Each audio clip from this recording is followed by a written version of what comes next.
골로새서 2장 1절 말씀부터 3절 우리 다같이 한 목소리로 공독하시겠습니다. 내가 너희와 라오디게아에 있는 자들과 무릇 내 육신의 얼굴을 보지 못한 자들을 위하여 얼마나 힘쓰는지를 너희가 알기를 원하노니, 이는 그들로 마음의 위안을 받고 사랑 안에서 연합하여 확실한 이해의 모든 풍성함과 하나님의 비밀인 그리스도를 깨닫게 하려 함이니, 그 안에는 지혜와 지식의 모든 보화가 감추어져 있느니라. 아멘.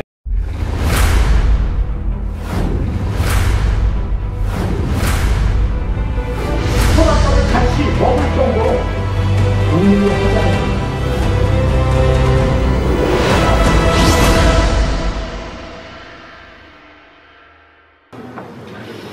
1867년 한참 전이죠. 3월 30일 미국에서 난리가 났습니다. 당시 국무장관이었던 윌리엄 스워드가 사들인 부동산을 놓고 미국의 언론사들과 국민들이 맹비난을 퍼붓기 시작했어요. 국무장관 그 윌리엄 스워드의 이름을 빗대어서 스워드 냉장고를 세금으로 샀다, 대통령의 북극곰 정원을 샀다, 세상의 지옥을 하나 샀다, 그러면서 맹비난을 퍼부었습니다. 심지어 어떤 사람들은 스워드가 뇌물을 받고 그 부동산을 샀다 그러면서 미국 전역에서 비난이 빗발쳤습니다. 사건의 내용은 당시 국무장관이었던 윌리엄 스워드가 알래스카 땅을 720만 달러를 주고 러시아로부터 사들였습니다. 720만 달러를 주고 매입한 알래스카 땅을 놓고 미국 언론사와 국민들은 맹비난을 퍼부었던 것이죠. 반면에 알래스카 땅을 미국에 판 러시아는 잔치 분위기였어요. 얼음뿐인 땅을 잘 팔았다 그러면서 그 땅을 판 그 주무 정치인들에게 아주 포상금을 러시아 국가에서 넉넉히 주었다는 거죠. 그러나 시리가 엇갈리기 시작했습니다. 그로부터 50년 후에 1920년 페어뱅크스에서 엄청난 매장량을 가지고 있는 금광이 발견되었습니다. 그리고 러시아 사람들이 그토록 좋아하던 모피, 그 모피도 알래스카 매입가인 720만 달러의 7배나 되는 모피를 미국이 알래스카 땅에서 팔게 되었습니다. 그로부터 100년 뒤 또 깜짝 놀랄 만한 일이 생겼어요. 이 알래스카 땅에 엄청난 석유가 매장되어 있는 것이 100년 후에 발견되었습니다. 그래서 지금 알래스카 송유관을 통해서 북극의 원유가 미국으로 계속 수송되고 있는 상황입니다. 그리고 이 알래스카 땅은 세계 항공로 또 군사 요충지로 지금 자리매김하고 있습니다. 이 알래스카 땅은 미국 면적의 5분의 1을 차지하고 있어요. 남한 면적의 17배, 미국의 최대 가장 넓은 주 중에 하나가 알래스카 땅입니다. 세월이 흘러가면서 쓸모없다고 생각하고 러시아가 팔아치운 알래스카 땅의 가치가 점점 부각되어진 것이죠. 러시아는 그 땅을 팔 때 얼음뿐인 땅이라고 팔아치웠지만 얼마 가지 않아서 땅을 치고 후회하게 되었던 것입니다. 미국으로서는 호박이 넝굴째 굴러들어온 그러한 일이 되어진 것이죠. 사랑하는 여러분, 우리가 하나님을 믿는 신앙생활 하는 것도 이와 비슷합니다. 내가 예수 그리스도를 믿고 신앙생활하는 것 지금 아무런 가치가 없는 것 같아요. 시간 허비하고 또 하나님 앞에 나와서 헌금을 하는 것도 허비하는 것 같고, 또 교회 와서 헌금하라는 얘기 들으면 신앙생활 하기 싫은 마음도 들고, 뭐 별로 좋은 것 같지가 않습니다. 그러나 예수 그리스도를 믿는 신앙생활은 그런 것이 아닙니다. 세월이 흘러가면서 신앙생활의 진가가 점점 드러나게 되는 것이 예수 그리스도를 믿는 신앙생활의 가치인 것입니다. 예수 그리스도를 믿는 신앙생활의 가치에 대해서 여러분들은 어떻게 생각하십니까? 예수 그리스도를 믿는 신앙생활의 가치를 화폐로 환산한다고 하면 얼마만큼 되겠습니까? 예수 그리스도를 믿는 유익함이 무엇이라고 여러분들은 생각하십니까? 오늘 우리가 함께 읽은 여기 본문 말씀 3절 말씀 우리 다시 한번 읽어보시죠. 그 안에는 지혜와 지식의 모든 보화가 감추어져 있느니라. 여기 말씀에 보면 그 안에, 예수 그리스도 안에는 지혜와 지식의 모든 보화가 감추어져 있다. 그렇게 말씀하고 있어요. 예수님 안에는 지혜와 지식의 모든 보화가 감추어져 있는데, 지금 당장은 찾을 수 없지만 시간이 지나갈수록 감추어져 있는 지혜와 지식의 보화를 캐내어서 내가 맛보고 누릴 수 있는 것이 예수 그리스도를 믿는 신앙생활의 가치다. 그렇게 말씀하고 있어요. 우리 다 함께 성경 한 곳을 더 찾아보시죠. 고린도후서 4장 7절. 고린도후서 4장 7절의 말씀 우리가 교독 시간에 같이 읽어본 말씀인데요. 고린도후서 4장 7절 다 같이 읽어보시죠. 우리가 이 보배를 질그릇에 가졌으니 이런 심히 큰 능력은 하나님께 있고 우리에게 있지 아니함을 알게 하려 함이라. 아멘. 여기 말씀에 보면 질그릇 우리 인생들을 말합니다. 진흙으로 만들어진 질그릇과 같은 우리 인생들 속에 우리가 무엇을 담고 있는가 하면 보배를 담고 있다는 거예요. 예수 그리스도를 믿는 우리 성도들은 내 삶 속에, 내 마음 속에, 내 육체 속에 무엇을 담고 있는가 하면 보배를 담고 있다. 이 보배는 예수 그리스도를 뜻하는 것이죠. 하나님의 말씀은 예수 그리스도를 보배라고 말씀하고 있습니다. 예수 그리스도를 믿는 것을 보화를 소유하고 있다. 보배를 소유하고 있다. 보물을 소유하고 있는 것이다. 그렇게 말씀하고 있어요. 예수 그리스도는 보화가 되십니다. 그렇게 믿습니까? 예수 그리스도는 보물이 되십니다. 그렇게 믿습니까? 예수 그리스도시는 보배이십니다. 그렇게 믿습니까? 예수님은 우리 모든 인생들이 가지고 있는 금은 다이아몬드와 같은 보석보다도 더 값지고 값진 보물이 되시는 분이 바로 예수 그리스도세요. 예수 그리스도를 믿을 때 우리는 세월 속에서 많은 유익함을 얻을 수 있어요. 여러분 한번 말씀을 들으면서 깊이 생각해 보시기 바랍니다. 예수 그리스도를 믿을 때 얻을 수 있는 유익함이 무엇인가? 또 여러분들이 한 주간 생활하면서 예수 그리스도를 믿는 이 신앙생활의 유익함이 무엇인가? 한번 여러분들 일주일 동안 깊이 생각해 보시면서 생활해 보시기 바랍니다.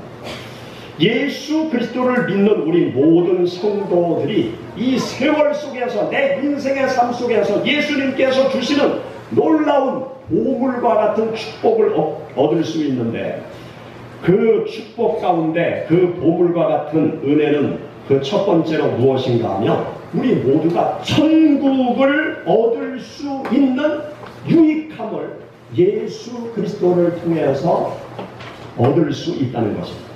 예수 그리스도를 믿을 때 우리 모두는 무엇을 확실하게 보장받을 수 있는가 하면 천국을 확실하게 보장받을 수 있는 것입니다. 예수님을 마음에 모신 자는 죽음의 순간, 인생의 마지막 순간 천국을 바라보고 기쁨으로 평안함으로 죽음을 맞이할 수 있는 그 놀라운 은혜와 축복을 받게 되어집니다. 성경 말씀을 보면 예수님께서 십자가에 처형당하실 때 예수님만 처형당하신 것이 아니라 2명의 강도도 함께 처형을 당하게 됩니다. 그런데 이 2명의 강도는 십자가 처형, 그 처형 당하면서 십자가 위에서 그 죽음의 두려움과 공포와 두려움 속에서 어찌할 바를 몰라요. 그 죽음의 공포와 두려움과 고통 속에서 이 두 강도는 정신이 완전히 나가버려요. 그래서 자기를 죽이는 사람들을 향해서 욕설을 퍼붓고 그들을 향해서 저주하고 또 예수 그리스도를 향해서도 욕설을 퍼부어요. 얼마나 고통스럽고 죽음의 공포가 그들을 짓눌렀으면 예수님을 향해서도 네가 하나님의 아들이냐? 그러면 나를 살려봐라. 그러면 하나님의 아들인 것을 믿겠다. 정신없이 그들이 소리를 치면서 난리를 칩니다. 한번 생각해 보세요. 이들에게 무슨 소망이 있겠어요? 이들 십자가의 고통 속에서 죽어가는 그들에게 어떤 도움을 줄 수 있겠습니까? 도움을 줄 수 있다라고 그러면 죽음을 단축시켜주는 방법밖에 없었어요. 그런데 성경 말씀을 자세히 읽어보면 죽음의 절망의 끝자락에서 인생들에게 꼭 필요한 것이 있구나. 그것을 우리가 발견할 수 있습니다. 그것이 무엇인가 하면 죽음의 끝자락에서 인생들에게 꼭 필요한 것이 있는데 죽음 후의 세상입니다. 죽음의 절망의 끝자락에서 죽은 다음에 어떻게 되는 것이냐? 죽은 다음에 나는 어떻게 될 것이냐? 죽은 다음에 어떻게 되는 것이냐? 이 한 강도는 예수님을 하나님의 아들로 깨닫게 됩니다. 자기들이 죽음의 공포 속에서 두려움 속에서 막 세상 사람들을 향해서 저주하고 욕설을 퍼부을 때 자기들과 함께 처형당하고 있는 한 분, 예수 그리스도, 그분은 자기들과 전혀 다른 모습을 나타내고 당신을 죽이는 군사들을 향해서 용서의 기도를 하시고 당신의 육신의 어머니를 제자들에게 부탁하고 그러한 주님의 한마디 한마디 그 말씀, 주님의 모습을 보면서 한 강도가 깨달음을 얻죠. 아, 저분은 우리와 다른 분, 소문대로 듣던 하나님의 아버지죠. 그것을 깨닫게 됩니다. 그러면서 죽음의 절망의 끝자락에서 죽음의 공포 속에서 한 강도가 예수님을 향해서 부탁을 해요. 당신의 나라에 임하실 때에 나를 기억하여 주옵소서. 그때 주님께서 뭐라고 말씀하십니까? 내가 오늘 나와 함께 낙원에 있으리라. 그렇게 주님께서 말씀하십니다. 여러분 누가복음 23장의 말씀 한번 찾아보세요. 누가복음 23장 39절 이하. 누가복음 23장 39절부터 43절 우리 다같이 읽어보시죠. 달린 행악자 중 하나는 비방하여 이르되 내가 그리스도가 아니냐 너와 우리를 구원하라 하되 하나는 그 사람을 꾸짖어 이르되 내가 동일한 정죄를 받고서도 하나님을 두려워하지 아니하느냐. 우리는 우리가 행한 일에 상당한 보응을 받는 것이니 이에 당연하거니와 이 사람이 행한 것은 옳지 않은 것이 없느니라 하고 이르되 예수여 당신의 나라에 임하실 때 나를 기억하소서 하니 예수께서 이르시되 내가 진실로 네게 이르노니 오늘 네가 나와 함께 낙원에 있으리라 하시니라. 아멘. 죽음의 문턱에서 절망의 끝자락에서 죽음을 지나 낙원 천국으로 나의 영혼을 이끌어줄 사람이 세상에 어디 있습니까?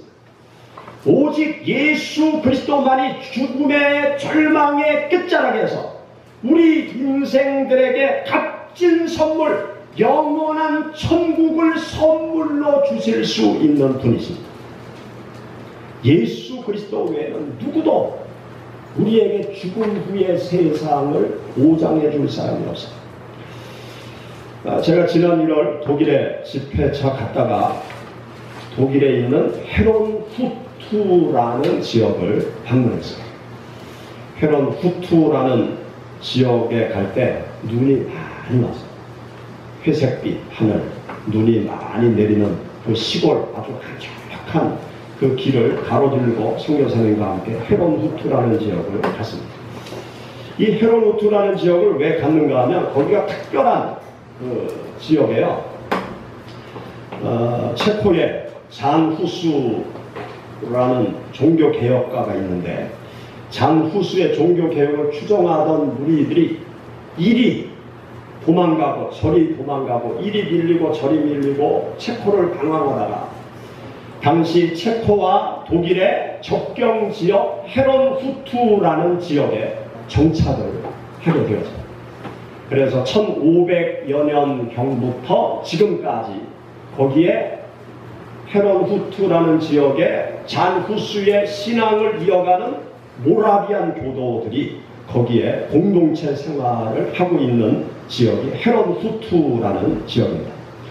그런데 이 헤론후투라는 지역에 감리교의 창시자 존 웨슬러가 이 헤론후투라는 지역에 와서 오랫동안 그들의 신앙 공동체 생활 속에 들어와서 신앙적인 영향과 교훈을 받고 돌아간 지역이에요.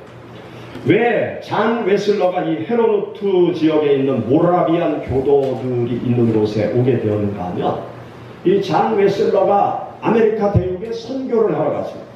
선교를 마치고 배를 타고 영국으로 돌아오다가 큰 태풍을 만나게 되었어요.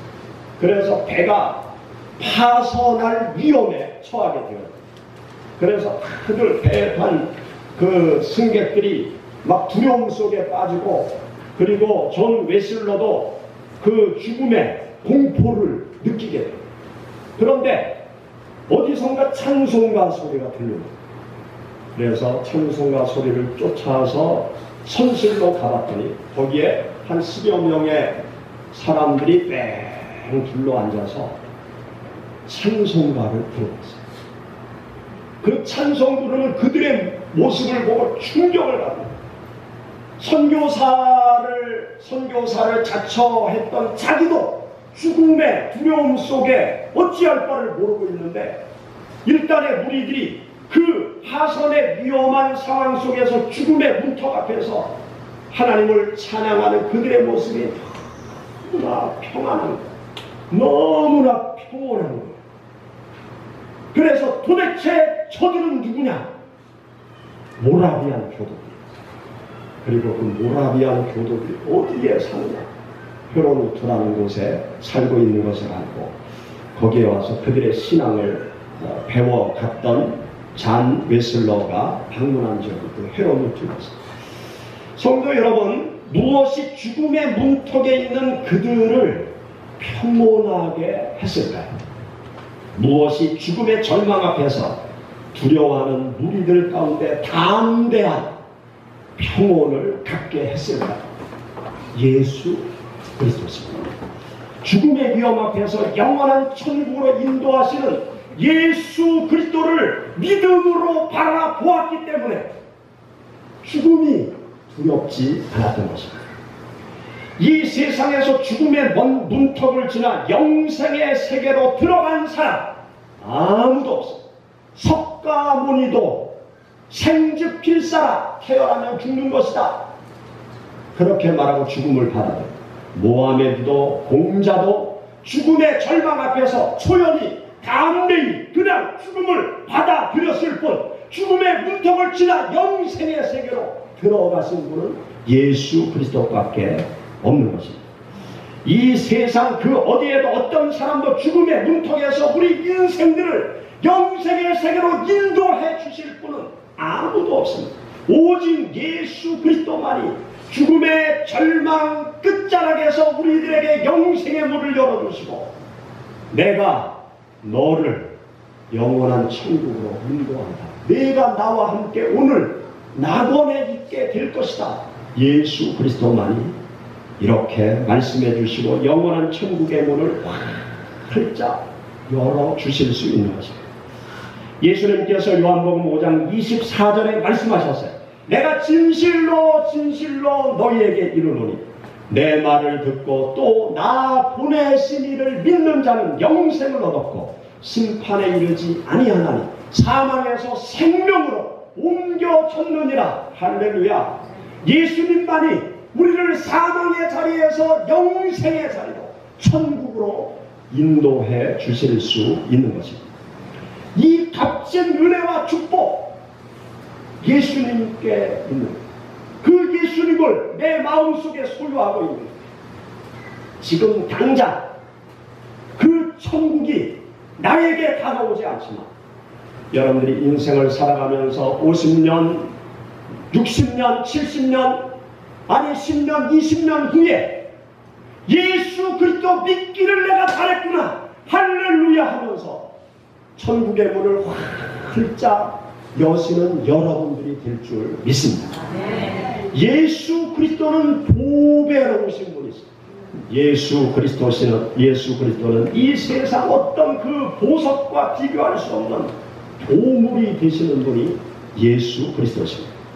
둘째로 예수 그리스도를 믿으면 우리들에게 어떤 유익함이 있는가 하면 사람이 가장 귀하다는 것을 알게 돼요. 사람이 사람을 가장 귀하게 생각하고 여기면서 사는 것, 그것은 예수 그리스도를 믿을 때, 예수 그리스도를 가까이 하면 가까이 할수록 사람이 귀하다는 것을 알게 되어집니다. 이 세상을 지배하는 사상들이 있어요. 우리가 그냥 살아가는 것 같지만 이 세상을 지배하는 사상이 우리를 이끌어가고 있어요. 이 세상을 지배하는 사상, 공산주의 사상이 있어요. 아직도 지구촌에 남아있는 공산주의가 있죠. 공산주의는 그냥 쉽게 얘기하면 모든 인간이 평등하게 사는 세상을 만들자. 그게 공산 사상 아닙니까? 그런데 이 모든 인간이 평등하게 사는 세상을 만들자. 그렇게 말하면서 혁명을 했죠. 혁명을 할 때 사람을 어떻게 합니까? 파리 죽이듯이 혁명에 반대하는 반동 분자들은 다 죽여버려요. 부르주아 계급, 공부 많이 하고 땅 많이 가지고 있고 돈 많은 사람들 다 죽여버려요. 그들을 다 죽여버리고 평등한 세상을 만들자. 노동자, 농민이 세상을 지배하는 평등한 세상을 만들자. 그러면서 혁명을 위해서는요, 가족, 부모, 자식, 신지 다 죽여버려요. 공산주의 사상은요, 사람을 물질로 봐요. 사람 귀한 줄 몰라요. 그래서 김정은이가 대공포 가지고 막 사람 쏴서 죽여버리잖아요. 그럼 콩가루 만들어서 죽여버리잖아요. 물질인데 뭐. 공산주의는 사람을 귀하게 생각하지 않습니다. 또 이 세상을 지배하는 사상이 무엇입니까? 자본주의 사상. 이 자본주의는 돈이 최고인 세상이죠. 돈을 벌기 위해서는 사람을 위험한 상황으로 서슴없이 내보내는 것이 자본주의의 특징이에요.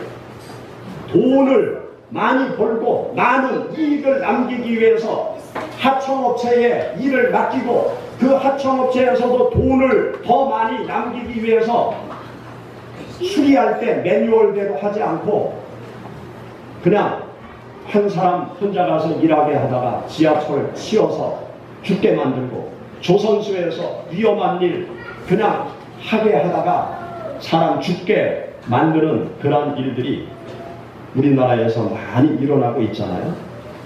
자본주의는요, 돈을 벌기 위해서는, 자본주의 사회에서는 돈을 많이 가지고 있는 사람이 최고로 대접받는 세상에 돈 없는 자는 돈 있는 자의 지배를 받게 되는 것이 자본주의 사회입니다.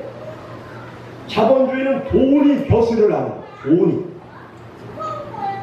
그래서 너도 나도 아기다툼하면서 돈을 벌려고 하지 않습니까? 돈 앞에 인간은 귀한 것이 아니죠. 이것이 자본주의의 맹점입니다. 또 인도의 신주교, 여기는 소를 신으로 섬기고 있잖아요. 그래서 백성이 한쪽에서 굶어 죽어가도 소를 먹지 않습니다.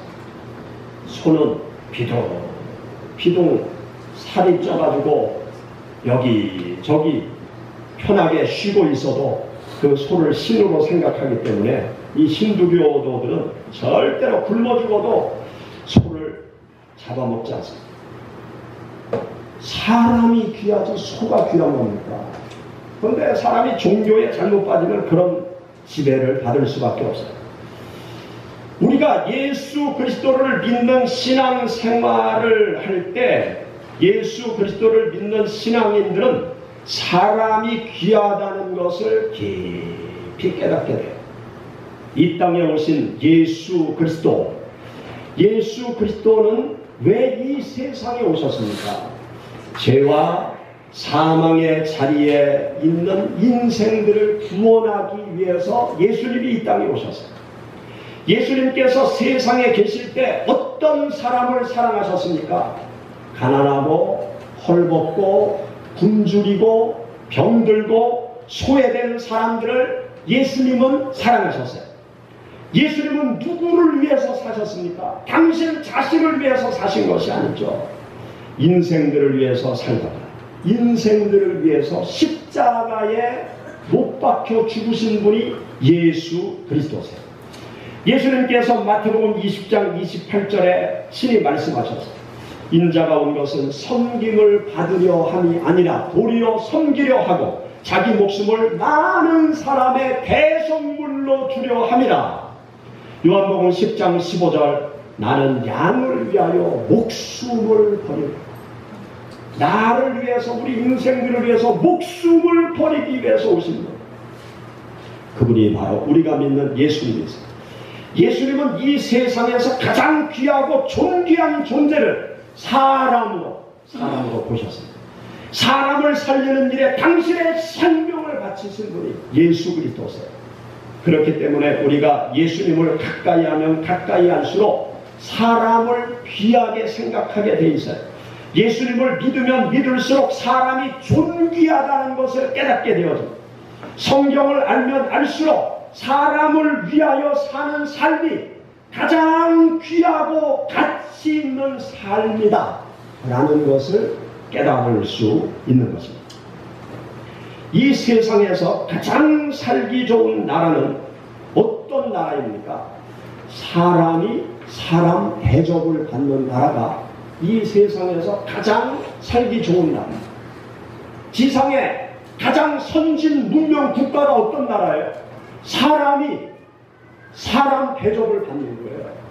사람이기 때문에 돈이 없어도 대접을 받고, 사람이기 때문에 배우지 못해도 대접을 받고, 사람이기 때문에 장애를 가지고 있어도 존귀한 대접을 받는 나라, 그런 나라가 지상에서 가장 행복하고 좋은 나라죠. 사람이 돈 때문에 대접을 받지 못하고, 배움 때문에 대접을 받지 못하고, 건강 때문에 대접을 받지 못하고, 외모 때문에 대접을 받지 못하고, 가정 배경 때문에 대접을 받지 못하는 그 세상, 그런 세상은 잘못된 세상이에요. 돈 있는 자들이 자기들만 잘 먹고 잘 살려고 하는 나라, 잘못된 나라예요. 배운 사람이 자기들의 세상을 만들어가고 자기들만 잘 살려고 하는 나라, 잘못된 나라예요. 지금 대한민국이 그렇게 가고 있잖아요. 돈 많은 사람들이 자기들의 성을 쌓고, 배운 사람들이 자기들의 성을 쌓고, 평범한 사람들이 그 성 안으로 들어오지 못하도록 철장물을 계속 만드는 나라, 대한민국 아닙니까? 잘못되어 가고 있어요. 모든 사람이 외적인 환경과 관계없이 대접받는 나라, 그 나라가 좋은 나라예요. 그런데 그런 나라가 어떻게 해야 만들어집니까? 예수님을 만나야 돼요. 예수님을 만나지 못하면 사람이 존귀하다는 것을 알 수 없어요. 제 생각에는 현재 지구촌에서 가장 선진 문명 국가가 어디냐? 저는 독일이라고 생각합니다. 이 독일은 1, 2차 세계대전에서 숱한 잘못을 했죠. 2차 세계대전 때 수많은 사람들을 학살한 독일 사람들이죠. 그런데 이들은 2차 세계대전 후에 지금까지 자기들의 잘못을 참회하고 있어요. 회개하고 있어요. 일본과는 정반대. 일본은 철면피적인 행동을 계속하고 있는데 독일은 아니에요. 진정 우리가 잘못했다. 그래서 독일의 수상이 그 아이슈비츠 포로 수용소에 가서 무릎을 꿇고 유태인들에게 사죄하고, 정치적인 쇼가 아니라 유치원부터 세계적으로 고등학교까지 우리가 무엇을 잘못했는가를 철저히 가르치는 나라. 그래서 나치의 문장을 공식적으로 사용하면 바로 형사처벌해요. 독일에서. 뭐 히틀러 말을 공식적으로 사용하면 바로 형사처벌하는 나라. 지금 난민 문제가 이 유럽 사회의 큰 이슈잖아요. 근데 독일은요, 현수막을 걸어놓고 우리는 난민을 환영합니다. 현수막을 걸어놓고 난민을 대대적으로 받아들이고 있어요. 독일로 들어오는 난민들을 다 받아들여요. 영국은 난민 받기 싫고 이민자 받기 싫어서 유로에서 탈퇴하고 있잖아요. 영국은 비신사적인 방향으로 가고 있는데 독일은 난민을 받아들여요. 난민이 들어오면 주택을 무상으로 줘요. 생활비도 대줘요. 아이들 무상으로 교육시켜줘요. 그래서 많은 사람들이 독일로 지금 계속 난민들이 가고 있죠. 그런데 이 독일이라는 나라는 루터교가 국교예요. 독일 사람들은 태어나면 호적을 두 가지. 하나는 그 독일 국민으로서의 호적을 하고, 하나는 종교 호적을 하고.